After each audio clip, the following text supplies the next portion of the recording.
Bonjour tout le monde. Voici le dernier principe du livre Les 7 habitudes des gens efficaces. Il vient conclure en fait les 6 habitudes qu'on a vues ensemble. Le septième principe, c'est aiguise tes facultés ou affûte ta scie. Stéphane Covey commence par une histoire qui résume bien l'essence de ce chapitre et même, je dirais même, l'essence du livre tout entier. Imagine que tu te balades dans la forêt et que tu tombes sur un monsieur qui est en train de couper un arbre. Là, tu le trouves en transpiration, complètement épuisé par ses tâches.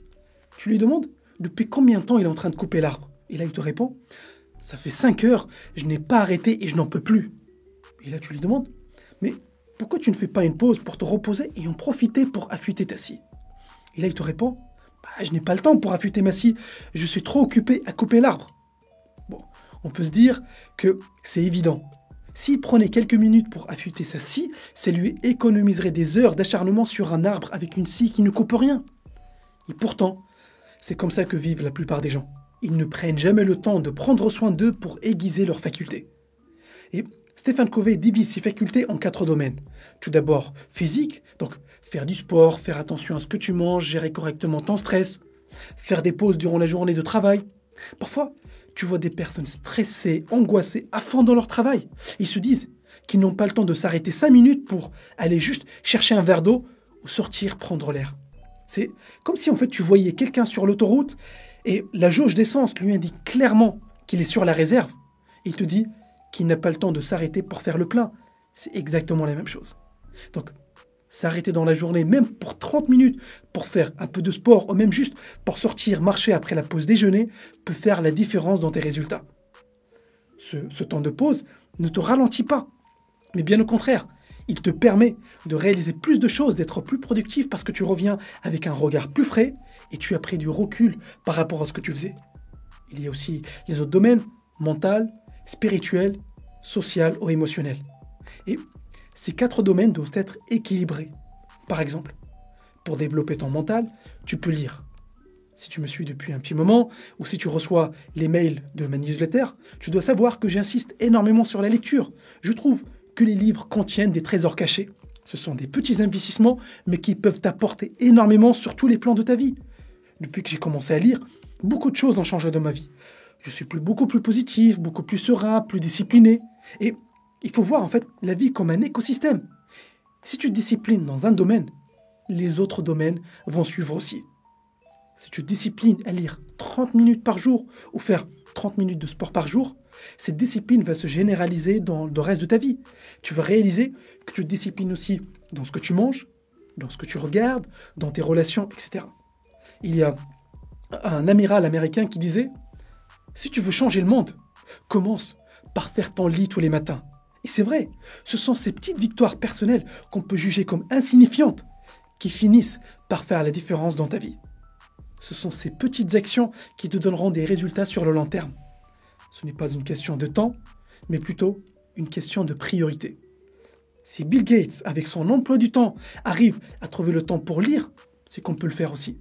Tu imagines? Selon l'INSEE, les Français en moyenne passent 3 heures par jour devant la télé. Ce qui veut dire que certaines personnes passent plus de 21 heures devant la télé chaque semaine. C'est vraiment énorme. Tu imagines si ces personnes passaient ce temps-là à lire ou à se former? Moi, je trouve qu'il n'y a plus d'excuses. Si aujourd'hui, tu n'es pas heureux dans ton travail, si tu trouves que tu n'es pas assez bien payé ou simplement si tu veux changer de travail ou de carrière, tu peux le faire en prenant un peu de temps tous les jours pour te former à un nouveau métier. Et de nos jours, tu peux prendre des cours par correspondance, tu peux te former sur des plateformes en ligne, tu peux assister à des cours du soir. Il n'y a jamais eu autant d'opportunités et malheureusement, il n'y a jamais eu autant de gens devant la télé. C'est vraiment paradoxal. Je crois profondément que si on veut avoir une révolution, si on veut vivre dans une société où il y a plus d'égalité, si on veut éradiquer la pauvreté ou si on veut changer les choses, ça passe par l'éducation. Et quand je parle d'éducation, je ne parle pas forcément de s'asseoir sur un banc et écouter un prof qui te forme à devenir un pion dans une machine. Je te parle d'une éducation qui réveille les consciences, et une éducation qui nous apprend à définir nos objectifs, qui nous apprend à prendre de meilleures décisions, qui nous apprend à gérer nos émotions, qui nous apprend à communiquer et à vivre en société. Une éducation qui nous ouvre les yeux sur le monde d'opportunités qui nous entoure, un monde où tout est possible pour celui ou celle qui se donne les moyens. C'est de cette éducation dont je te parle. Je joue mon rôle en partageant ce message avec toi. Et je pense que tu as aussi un rôle à jouer en partageant ce message avec les personnes qui t'entourent. C'est comme ça qu'on commence à faire changer les choses.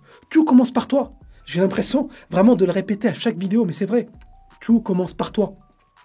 Quelqu'un m'a écrit récemment pour me dire qu'il rêvait d'un monde sans argent, sans multinationales et sans guerre.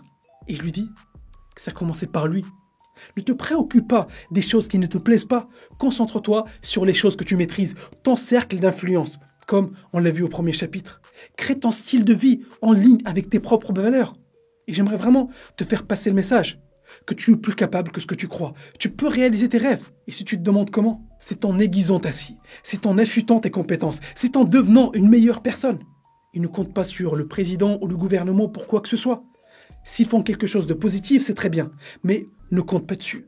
Concentre-toi sur ce que tu contrôles, sur les actions que tu peux prendre au quotidien pour changer ta vie et la vie des personnes qui t'entourent. Il y a une citation qui dit « Tout le monde veut que ça change, mais personne ne veut changer. » Je te suggère de ne pas faire partie de ces gens-là. Tu es capable. Tu peux faire des choses, mais encore une fois, tout commence par toi. Je finis avec cette question. Qu'est-ce que tu vas faire aujourd'hui pour devenir une meilleure personne que celle que tu étais hier ?